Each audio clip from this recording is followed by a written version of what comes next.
आज से हम पहले चैप्टर से शुरुआत करते हैं इंटीजर्स की।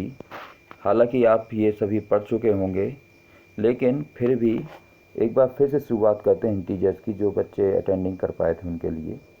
सबसे पहले इंटीजर्स होते क्या हैं, क्योंकि आपका जो पहला चैप्टर है वो इंटीजर्स का ही है। तो इंटीजर्स होते क्या हैं, सबसे पहले हमें इस पे ध्यान देना है। आप सभी जानते हैं नेचुरल नंबर होते हैं 1 2 3 एंड सो ऑन, जो चलते जाते हैं उनको नेचुरल नंबर कहते हैं। जब इसमें ज़ीरो शामिल हो जाता है तो वो होल नंबर बन जाते हैं। वो क्या बन जाते हैं? Whole number. और इसमें है जब आपके नेगेटिव नंबर भी शामिल हो जाते हैं, ये -3 -2 -1, ज़ीरो भी रहता है और साथ में पॉजिटिव डिजिट नंबर भी रहते हैं, वो कहलाते हैं आपके इंटीजर्स। मतलब ये हुआ कि जो नेचुरल नंबर होते हैं वो केवल पॉजिटिव होते हैं। कैसे होते हैं? Positive, P for positive. जो होल नंबर होते हैं वो भी पॉजिटिव होते हैं, P फॉर पॉजिटिव। लेकिन जो आपके इंटीजर्स होते हैं वो पॉजिटिव भी हो सकते हैं, नेगेटिव भी हो सकते हैं और साथ में आपका ज़ीरो भी हो सकता है। जबकि एक बार फिर से देख लें, नेचुरल नंबर 1 2 3 ऐसे चलते हैं, इसमें ज़ीरो शामिल नहीं होता है। होल नंबर में ज़ीरो भी शामिल हो जाता है और इंटीजर्स में आपके तीनों प्रकार के नंबर पॉजिटिव, ज़ीरो और नेगेटिव शामिल हो जाते हैं। इसके बाद में नंबर लाइन पर डिस्कस कर लेते हैं। ये है आपकी नंबर लाइन। नंबर लाइन जो रहती है, आपका जो राइट हैंड साइड है इस तरफ और जो लेफ्ट हैंड साइड है इस तरफ, तो आप देखें मिडिल में ज़ीरो है, फिर 1 2 3 इस तरफ जा रहा है, फिर यहाँ पे -1 -2 -3 इस टाइप से है। नंबर लाइन में ध्यान रखना हमेशा, जो the number which are on the right hand side are bigger. जो नंबर होते हैं राइट हैंड साइड के नंबर होते हैं वो बिगर होते हैं। बिगर मतलब बड़े होते हैं। जैसे फॉर एग्जांपल आप 3 जो है वो 2 से बड़ा होगा, मतलब 3 2 से बड़ा है। इसी प्रकार 2 1 से बड़ा है। इसी प्रकार से 1 0 से बड़ा है, 0 -1 से बड़ा है। तो आपके राइट हैंड साइड के नंबर पूरे बड़े होते हैं। इसको यहाँ पे लिखा हुआ है एग्जाम्पल में, 3 2 से बड़ा है और 1 0 से बड़ा है, -1 से भी 0 बड़ा है, -1 -3 से भी बड़ा है। इसके बाद में हम कुछ प्रॉपर्टी के बारे में डिस्कस करते हैं, सम प्रॉपर्टीज़। अब ये सम प्रॉपर्टीज़ हैं इंटीजर्स की।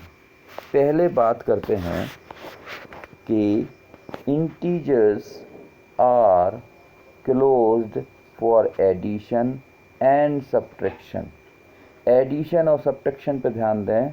Integer are close for addition and subtraction, इसका मतलब ये होता है, क्लोज्ड का मतलब ये होता है कि अगर दो इंटीजर्स को आप ऐड करें तो जो आंसर आएगा वो भी इंटीजर रहेगा, और अगर दो इंटीजर का डिफरेंस माइनस करें, आपस में डिफरेंस निकालें, तो जो आंसर आएगा वो भी इंटीजर आएगा।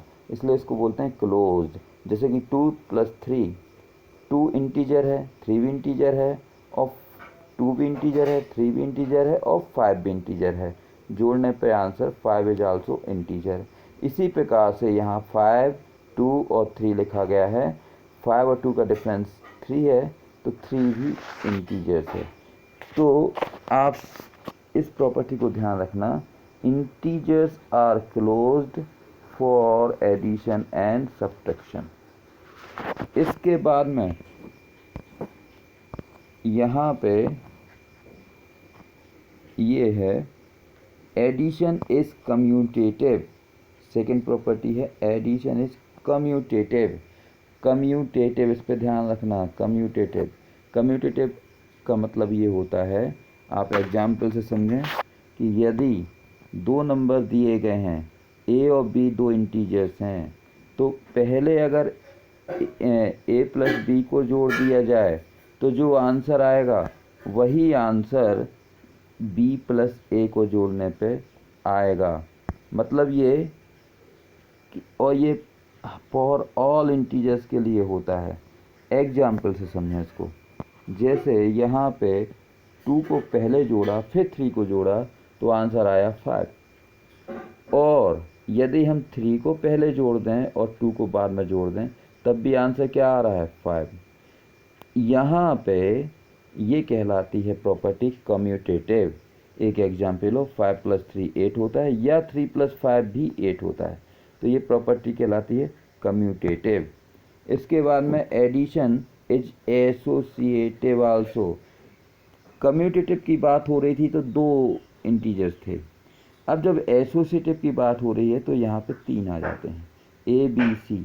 तो यदि 3 इंटीजर्स हैं, पहले ए फिर बी फिर सी, अगर आप बी और सी को पहले जोड़ देते हैं फिर ए को जोड़ते हैं, या ए और बी को पहले जोड़ देते हैं फिर सी को जोड़ देते हैं, तब भी ये आंसर सेम आएगा for all integers A B C. Example से समझते हैं इसको। एग्जाम्पल से जैसे आपके पास में 3 इंटीजर्स हैं 1 2 3, आपने 2 और 3 को पहले जोड़ा तो 5 आ गया, इसमें 1 को जोड़ा तो 6 आ गया, आपका आंसर 6 निकला है ये। और यदि आप 1 + 2 को पहले जोड़ दें बाद और 3 को बाद में जोड़ें तब भी आंसर 6 आएगा। तो ये प्रॉपर्टी कहलाती है एसोसिएटिव। इस प्रकार से आपको आज इंटीजर्स का थोड़ा इंट्रोडक्शन दिया है। 1-2 दिन में आपको इंटीजर्स के बारे में पूरा चैप्टर हो जाएगा। आपसे रिक्वेस्ट है कि एक कॉपी बना लें, कॉपी में इसको करते जाएं और साथ में आपने जो गूगल क्लासरूम ज्वाइन किया है उसमें आप इंटीजर्स क्या होते हैं आप उसमें नेचुरल नंबर लिख देना, होल नंबर लिख देना और लास्ट में इंटीजर लिख देना। उसको लिख के उसकी एक फ़ोटो पिक्चर क्लिक करके उसको अपलोड कर देना। ये होमवर्क हो गया आपका। Thank you.